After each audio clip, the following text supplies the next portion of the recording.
नमस्कार दोस्तों, मैं जीत एक बार सभी मित्रों का पुनः स्वागत करता हूं आपके अपने YouTube चैनल जीत एस अकेडमी 2.0 पर।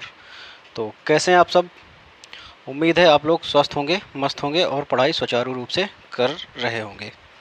तो आज तक हम लोगों ने देखा था 20 क्वेश्चन तक हम लोगों ने डिस्कस किया था प्राचीन इतिहास के, और जिसमें जैन धर्म और बौद्ध धर्म को पढ़ रहे थे, जिसकी पहली क्लास हुई है और जिसमें विस्तार रूप से कुछ बातें उसकी जानी गई हैं और विस्तार रूप से चर्चाएं भी की गई हैं। तो अब बात करते हैं थोड़ा सा जो क्वेश्चन नंबर 21 है। जैसा कि ये सभी जो प्राचीन इतिहास है, जैन धर्म, बौद्ध धर्म, सभी ऑल वन डे एग्ज़ाम के लिए इम्पोर्टेंट क्लास है, ठीक है। तो सभी बेहतर रूप से पढ़िएगा और पेन कॉपी लेके हमेशा के लिए बैठिएगा, ठीक है। तो देखते हैं, अब हम बात करते हैं इसमें क्वेश्चन नंबर 21 क्या कहता है। क्वेश्चन नंबर 21 कहता है कि जातक किसका ग्रंथ है। क्या कह रहा है 20 नंबर 1? तो कह रहा है जातक किसका ग्रंथ है। तो थोड़ा सा बात समझिएगा यहाँ पे, थोड़ा जब ग्रंथों के बारे में बात आ गई या रचनाओं के बारे में बात आ गई तो उनमें थोड़ा सा समझने की हम लोग कोशिश करते हैं, ठीक है। तो पहले अब हम लोग समझ लेते हैं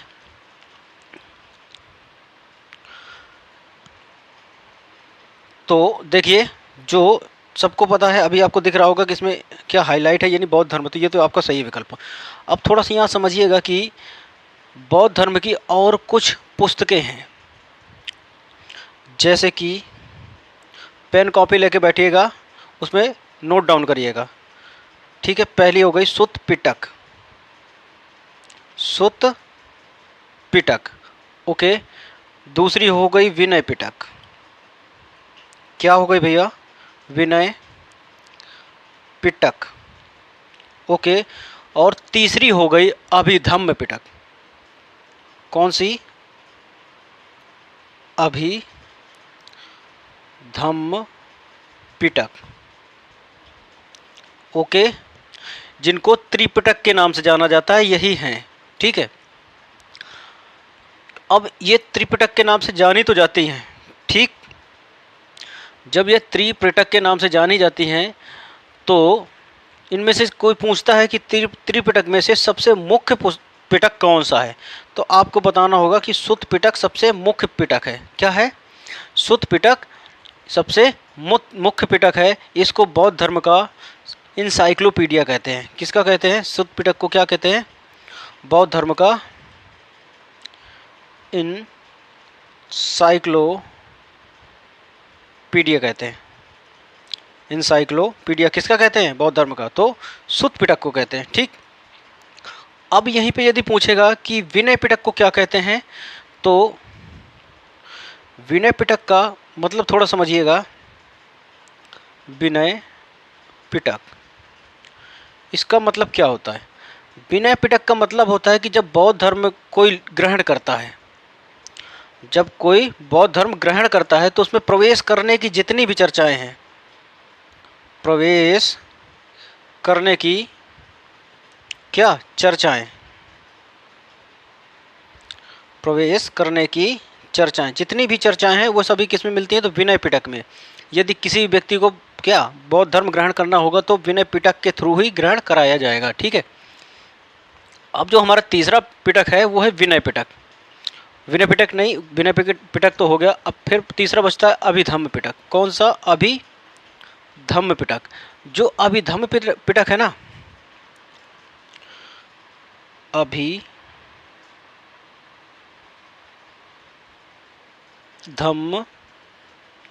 पिटक, थोड़ा बात समझने की कोशिश करिएगा। इससे दर्शन शास्त्र की जानकारी मिलती है।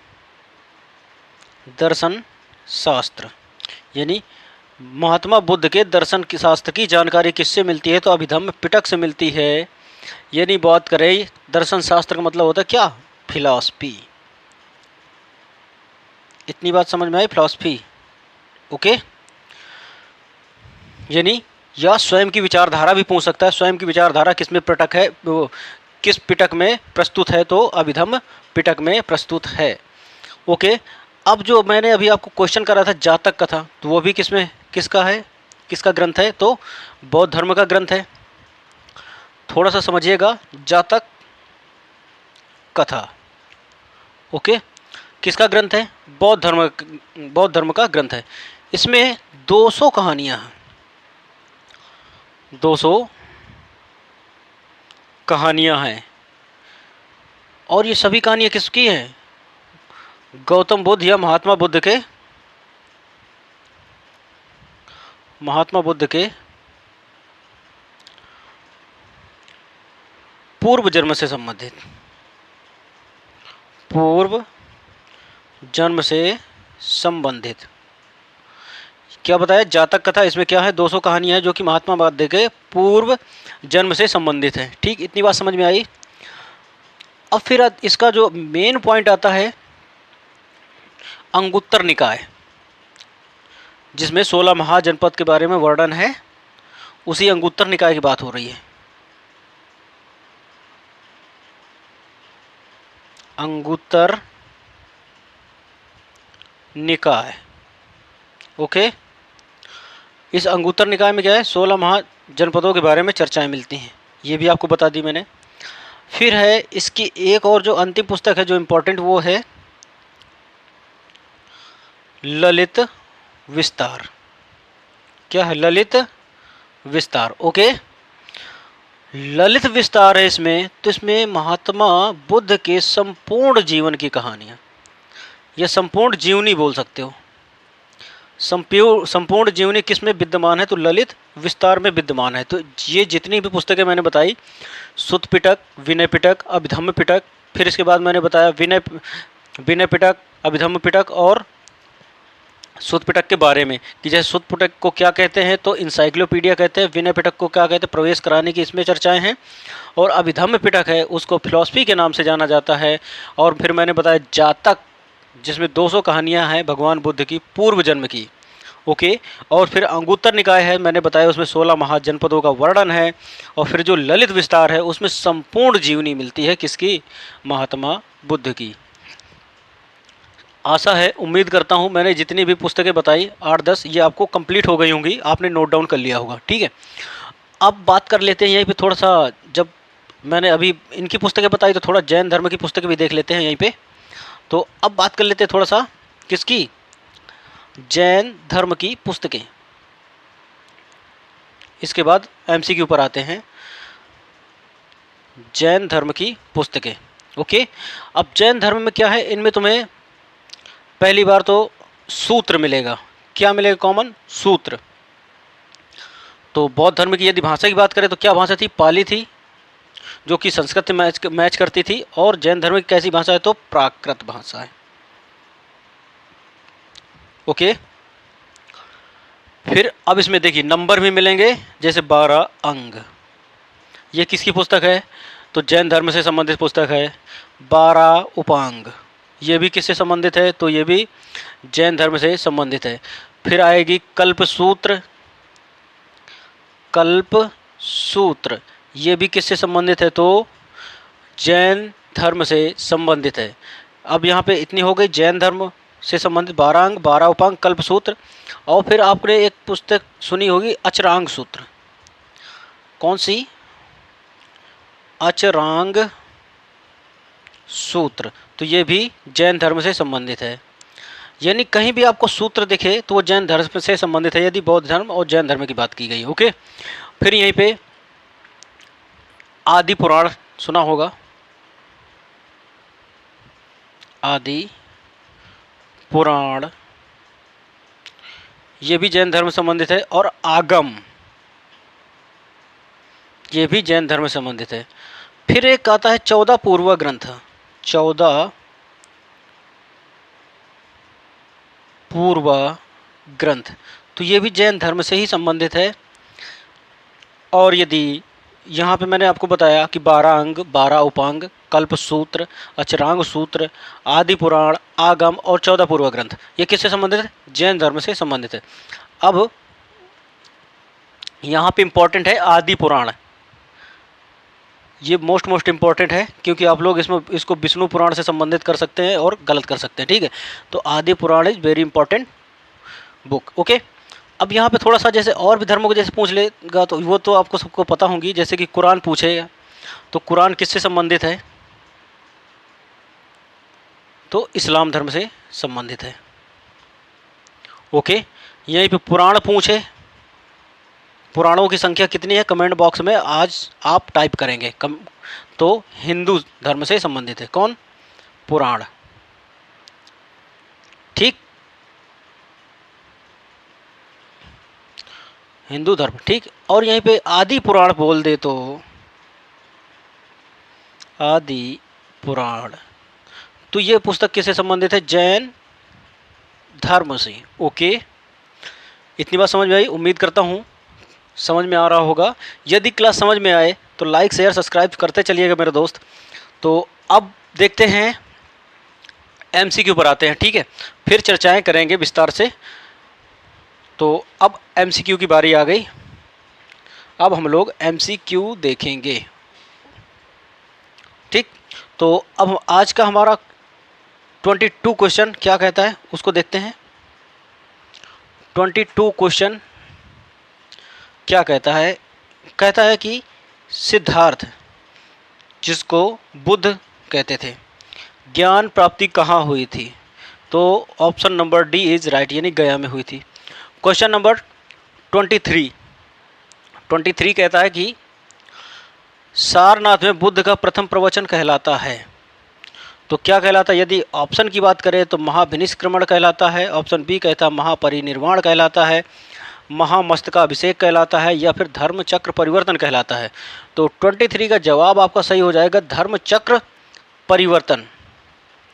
ओके, धर्म चक्र परिवर्तन। अब ये देखिए महापरिनिर्वाण एक शब्द है यहाँ पे, ये महापरिनिर्वाण क्या होता है, जब आदमी क्या होता है इसमें, बौद्ध धर्म में क्या करता है, खत्म हो जाता है, यानी डेथ हो जाती है। ठीक है, तो उसमें से निर्वाण कहा जाता है, जो आम लोग खत्म होते हैं उनको क्या कहते हैं, निर्वाण की प्राप्ति हुई। ठीक है, जो लेकिन जैसे मेन लोग हैं वो लोग जैसे खत्म होते हैं, जैसे कि महाबुद्ध खत्म हो गए तो उनको ये नहीं कहेंगे खत्म हो गए, उनका क्या होगा, महापरिनिर्वाण हो गया। महापरिनिर्वाण मतलब जो स्पेशल लोग होते हैं उनके लिए महापरिनिर्वाण, जो बौद्ध धर्म को बहुत अच्छी शालीनता से चलाते हैं उनको महापरिनिर्वाण का दर्जा दे दिया जाता है। ओके, और मेन थे ही क्योंकि उन्होंने बौद्ध धर्म की क्या करी थी, स्थापना भी करी थी और बौद्ध धर्म को अच्छे से अच्छा क्या बेहतर चलाया भी था। ओके, और यदि बात करें यहाँ पे तो क्षितिजल पावक समीरा, ये 4 तत्व दिए थे बौद्ध धर्म के अनुसार। क्षिति जल पावक समीरा, 4 तत्वों से शरीर का निर्माण होता है, क्षिति जल पावक समीरा बौद्ध धर्म के अनुसार। ओके, और यदि हिंदू धर्म के अनुसार बोल दे यहीं पे तो इसमें एक शब्द और जुड़ जाता है, जैसे कि मैंने अभी आपको बताया कि क्षिति जल पावक फिर क्या है, समीरा। ठीक, ये तो बौद्ध धर्म के अनुसार हो गया। ठीक है, और यदि यहाँ पे हिंदू धर्म के अनुसार हो जाए तो यहाँ पे गगन शब्द और जुड़ जाएगा, गगन। ठीक है, हिंदू धर्म के अनुसार क्या, क्षिति जल पावक गगन समीरा या समीरा गगन। ठीक है, ओके, इनके अनुसार शरीर का निर्माण होता है और बौद्ध धर्म के अनुसार गगन को मान्यता नहीं दी गई है। ओके, आज उम्मीद करता हूँ इतनी बातें समझ में आ गई होंगी। बढ़ते हैं नेक्स्ट क्वेश्चन की तरफ, जो हमारा नेक्स्ट क्वेश्चन है। अब देखते हैं क्वेश्चन नंबर 24 क्या कहता है कि बौद्ध धर्म ने समाज के निम्न वर्गों पर महत्वपूर्ण प्रभाव डाला है, तो किस पर डाला है, तो यदि 24 की यदि बात करें हम तो 24 का आपका विकल्प नंबर डी आपका सही हो जाएगा, महिला और शूद्रों पर मुख्य रूप से प्रभाव डाला है, इनकी एंट्री कराई है और इनको अपने आप में दर्जा दिया है। ठीक है, क्वेश्चन नंबर 25 कहता है बुद्ध के गृह त्याग का प्रतीक है, सबसे अच्छा बहुत ही मोस्ट इंपॉर्टेंट क्वेश्चन। तो 25 का आपका जवाब हो जाएगा गृह त्याग का प्रतीक है घोड़ा। तो अब यहाँ पे देखिए प्रतीक आ गए, तो प्रतीक जो कुछ हैं 7-8 प्रतीक है उनको समझने की कोशिश करते हैं, तो इनको भी एक बार समझ लेते हैं क्योंकि प्रतीक एक बार पूछा है तो पूरे प्रतीक एक बार में ख़त्म करते हैं। जैसे कि हाथी कब का प्रतीक है, एक तो ये किसके प्रतीक है, बौद्ध धर्म के प्रतीक है। कमल हो गया, ओके, फिर इसके बाद सांड हो गया और फिर घोड़ा हो गया। पहले इनकी बात कर लेते हैं। जो हाथी है ये गर्भ के समय का प्रतीक है। किसके समय का? महात्मा बुद्ध के गर्भ के समय का प्रतीक माना जाता है। और कमल की बात के लिए, कमल की बात है, जैसे कमल जिस प्रकार खिलता है उसी प्रकार जन्म लेने पर, यानी जन्म लेने का प्रतीक माना गया है। किसके? महात्मा बुद्ध के। अब फिर यदि सांड आया, सांड क्या करता है? सांड किस अवस्था की प्रतीक बात करता है? तो ये युवा अवस्था की बात करता है, युवा अवस्था की बात करता है, युवा अवस्था की। और यदि घोड़ा बात करें तो घोड़ा क्या करता है? दौड़ता है, भागता है, यानी घर छोड़ने के समय या घर छोड़ने की बात करता है। ये घर छोड़ने की, या तो घर छोड़ना अच्छा नहीं लगता, उचित नहीं लगता ये शब्द, तो यहाँ पे आएगा महाभिनिष्क्रमण। महाभिनिष्क्रमण,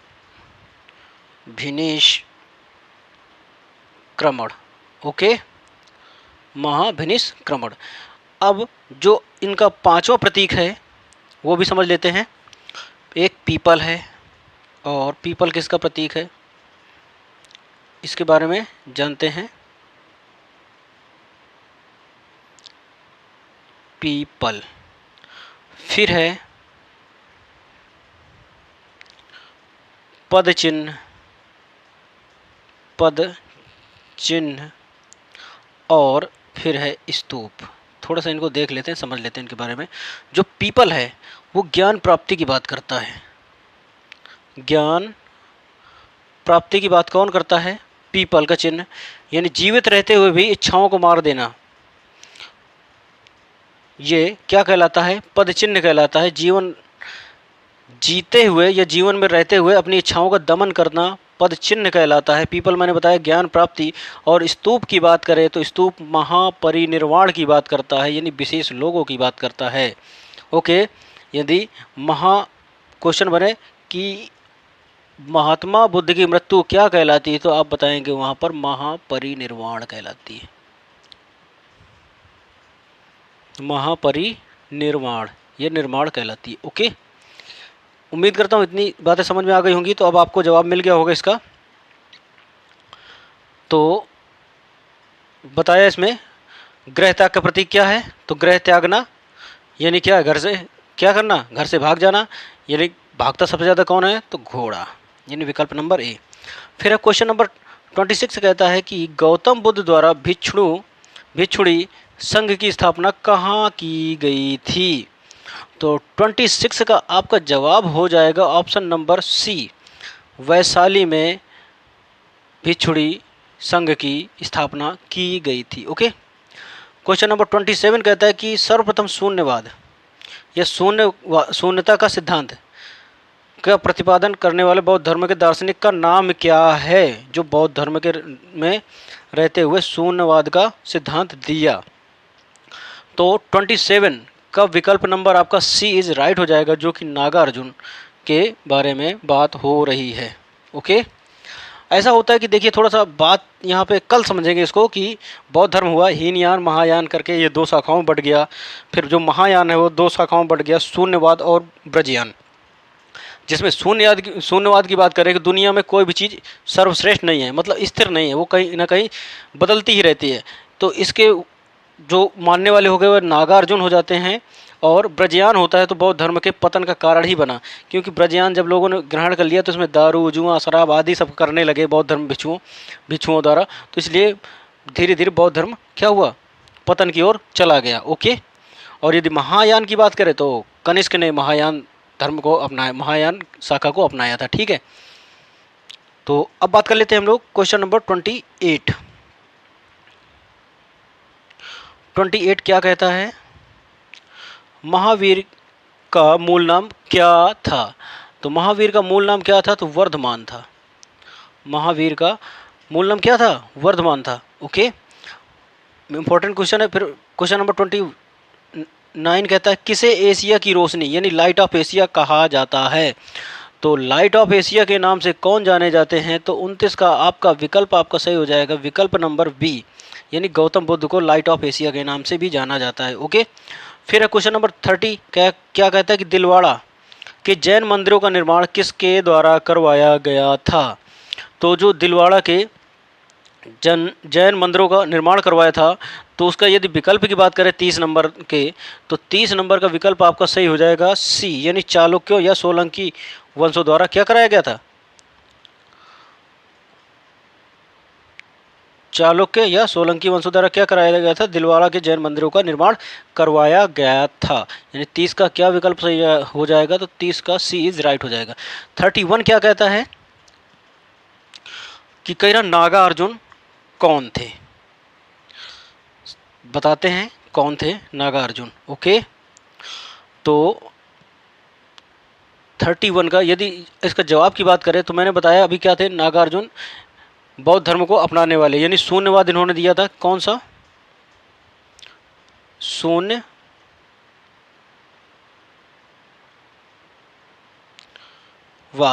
किसने दिया? नागार्जुन ने। तो जाहिर बात है बहुत दार्शनिक होंगे, यानी विकल्प नंबर आपका कौन सा सही हो जाएगा? तो विकल्प नंबर डी इज राइट हो जाएगा। ओके, यदि क्लास अच्छी लगे तो लाइक शेयर करते चलिएगा मेरे दोस्त। क्वेश्चन नंबर बढ़ते हैं अब हम आगे। क्वेश्चन नंबर है 32 क्या कहता है? जैन परंपरा के अनुसार महावीर कौन से तीर्थंकर थे? मैंने कल आपको सभी तीर्थंकों के बारे में बताया है, और सभी भी जितनी बौद्ध धर्म की संगीतियाँ या सम्मेलन हुए थे 4, मैंने उनके बारे में पूर्ण रूप से जानकारी दी थी। यदि क्लास विजिट करना हो तो इस क्लास को देखने से पहले पहली वाली क्लास इसकी विजिट कर लें, तब ज़्यादा बेहतर समझ में आएगा, क्योंकि काफ़ी चीज़ें उसमें बहुत बताई जा चुकी है। ठीक है, छोटा सा वीडियो होता है, बहुत अच्छा से अच्छा समझाया जाता है। तो 32 का आपका जवाब इसका सही हो जाएगा ऑप्शन नंबर डी, अंतिम थे, यानी 24वें नंबर के। ओके, यही पूछता है कि जैन धर्म का आधार बिंदु है, तो जैन धर्म का आधार बिंदु का है, यानी 33 का विकल्प नंबर सी, यानी अहिंसा की बात करता है जैन धर्म, यानी ना हम किसी को मारेंगे, ठीक है, और ना ही लड़ाई दंगा करेंगे। ओके, फिर है क्वेश्चन नंबर 34 कहता है जियो और जीने दो किसने कहा था? बहुत ही अच्छा शानदार क्वेश्चन, इसको इंपॉर्टेंट डाल के कॉपी में नोट डाउन करिएगा क्वेश्चन नंबर 34 को। तो इसका विकल्प नंबर सही हो जाएगा आपका, विकल्प नंबर 1 इज राइट हो जाएगा। महावीर स्वामी जी ने कहा था जियो और जीने दो। फिर आपका नेक्स्ट क्वेश्चन कहता है कि तीर्थ करों के क्रम में अंतिम कौन थे? तो सभी को पता है कि महावीर स्वामी अंतिम तीर्थंकर थे। महावीर स्वामी क्या थे? अंतिम तीर्थंकर थे। बढ़ते हैं नेक्स्ट क्वेश्चन की तरफ। क्वेश्चन नंबर 36 क्या कहता है? समझते, कहता है जैन धर्म में पूर्ण ज्ञान के लिए क्या शब्द दिया गया है? तो जैन धर्म में बहुत ही अच्छा शानदार क्वेश्चन है। यदि ऑप्शन की बात करें तो ऑप्शन नंबर ए में कहा है जिन, बी में कहा है रत्न, सी में कहा है कैवल्य, डी में कहा है निर्वाण। तो आपका विकल्प नंबर क्या सही हो जाएगा? 36 का आपका विकल्प नंबर सी, यानी कैवल्य सही हो जाएगा। ओके ओके, निर्वाण ये तो बात ही हो गई अलग, जिन ये भी बात हो गई अलग, और कैवल्य भी बात क्या है? पूर्ण ज्ञान प्राप्त करना क्या कहलाता है? कैवल्य कहलाता है। ओके, और यदि हम बात करें यहाँ पे जिन की बात करें, किसकी? जिन की, तो जिन को क्या कहा जाता है कि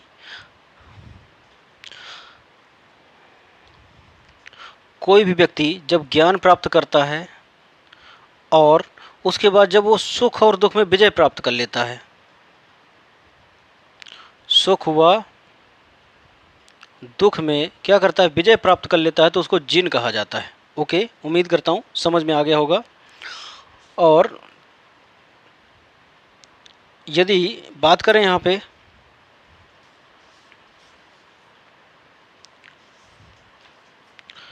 जी जी बिल्कुल, कल हम बात करेंगे इसमें किस पे, कि जैन धर्म को 2 पार्टों में बांटा है, बौद्ध धर्म को भी 2 पार्टों में बांटा है। ये कल की क्लास में हम चर्चाएं करेंगे। अभी क्वेश्चन कर लेते हैं, ठीक है? हाँ बिल्कुल बिल्कुल अमित जी, बिल्कुल बिल्कुल ठीक। अब बात करते हैं क्वेश्चन नंबर 39 क्या कहता है? 39 है, उससे पहले हमारे पास क्या 37 भी क्वेश्चन बचा है, पहले उसको कवर करते हैं। क्या कहता है कि महावीर स्वामी का जन्म कहाँ हुआ था? तो महावीर स्वामी का जन्म कहाँ हुआ था? ये आपका 37 है। तो आपको बताना है, मैंने कल आपको पूरे विस्तार रूप से वीडियो में बताया है। तो 37 का आपका जवाब सही हो जाएगा कुंडल ग्राम में। ओके, कहाँ हुआ है? तो कुंडल ग्राम। कुंडल ग्राम या कुंड ग्राम कहाँ पड़ता है? तो वैशाली जिला में पड़ता है। ओके, और ये हाजीपुर के पास पड़ता है। ठीक, इतनी बात समझ में आई। और कब जन्म हुआ? तो 540 BC में इनका जन्म होता है। और मृत्यु की बात करें तो 468 में इनकी क्या होती है? मृत्यु, यानी इनका भी निर्वाण की इनकी प्राप्ति हो जाती है। अब बात करते हैं यहाँ पे, मैंने कल भी आपको बता दिया था कि इनके पिता का नाम क्या था? तो सिद्धार्थ था। माता क्या थी? तो त्रिशला थी। और यदि इनकी बेटी की बात करें तो प्रियदर्शनी इनकी बेटी थी, प्रियदर्शनी। और इनके दामाद की बात करें तो जामाली या जमाली इनके क्या थे? दामाद थे किनके? महात्मा बुद्ध के। और इन्होंने 30 वर्ष की आयु में ग्रह का त्याग कर दिया था और 12 वर्षों तक इन्होंने कठोर तपस्या करी और उसके बाद इनको ज्ञान की प्राप्ति हुई। ठीक है, यदि तपस्या का स्थान पूछ ले कि इन्होंने कहाँ पर ज्ञान प्राप्त किया, किन्होंने? तो जैन धर्म, यानी बोले तो महावीर स्वामी जी ने तो जाम्बिक ग्राम में तपस्या का स्थान चुना इन्होंने। कौन सा? जाम्बिक ग्राम को तपस्या के लिए चुना। और वहाँ पे वृक्ष जो था, उसका वृक्ष का नाम था सालमनिक वृक्ष या साल वृक्ष भी बोल सकते हैं। ओके, और नदी कौन थी? तो नदी बहुत ही इम्पोर्टेंट है, ऋजुपालिका नदी थी। कौन सी नदी थी? तो ऋजुपालिका नदी थी। और वहाँ पर ये लोगों ने क्या बैठकर तपस्या करी और 12 वर्ष बाद इनको ज्ञान की प्राप्ति हुई। ओके, और इन्होंने पहला उपदेश कहाँ दिया?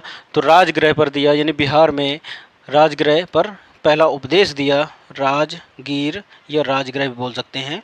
ओके, और अंतिम उपदेश की बात करें तो अंतिम उपदेश पावापुरी में दिया। पावापुरी में दिया। उम्मीद करता हूँ कि जितने भी 7-8 क्वेश्चन लगातार मैंने बताए आपको समझ में आ गए होंगे और आपने कॉपी में नोट डाउन कर लिया होगा। ओके, अब हम बात करते हैं नेक्स्ट क्वेश्चन की तरफ। तो नेक्स्ट क्वेश्चन क्या कहता है? 38 कहता है हमारा। 38 कहता है, कनिष्क के शासनकाल में चतुर्थ बौद्ध संगीति सभा किस नगर में आयोजित की गई थी? तो कनिष्क के समय मैंने कल आपको चारों बौद्ध संगीतियाँ बताई थी। तो 38 का मैं आपको डायरेक्ट विकल्प बताता हूँ। तो 38 का विकल्प नंबर C, यानी कुंडल ग्राम, जो कि कश्मीर में पड़ता है, वहाँ पर चौथी बौद्ध संगीति हुई थी, जो कि प्रथम शताब्दी में हुई थी। और राजा कौन थे? कनिष्क थे। ओके, क्वेश्चन नंबर 39 कहता है कि तृतीय बौद्ध संगीति कहाँ पर आयोजित की गई थी? देखिए, फिर से पूछा गया बौद्ध संगीति, तो तृतीय बौद्ध संगीति कहाँ पर हुई थी? ठीक है, तो आपको, यानी तृतीय की बात करें तो पाटलिपुत्र में होती है। विकल्प नंबर आपका बी इज राइट हो जाएगा। और यहीं पे दूसरी पूछता तो दूसरी हम बताते वैशाली में हुई थी, और पहली पूछता तो राजगीर में बता देते कि राजगीर में हुई थी। ओके, अब क्वेश्चन नंबर 40 कहता है कि अशोक के शासनकाल में बौद्ध संगीति किस नगर में आयोजित की गई थी? फिर से देखिए, घुमा फिरा के पूछा गया कि पाटलिपुत्र की बात हुई है, क्योंकि पाटलिपुत्र में उस समय किसका, कौन राजा था? तो अशोक क्या थे उस समय? राजा थे। ओके, इतनी बात समझ में आ गई। फिर बढ़ते हैं नेक्स्ट क्वेश्चन की तरफ। नेक्स्ट क्वेश्चन हमारा कहता है 41 नंबर। 41 क्या कहता है? निम्नलिखित में से कौन सी बात बौद्ध धर्म और जैन धर्म में समान नहीं है? बहुत ही अच्छा शानदार क्वेश्चन है, क्योंकि अलग को विशेष दर्जा देता है। तो यानी 41 की बात करेंगे हम।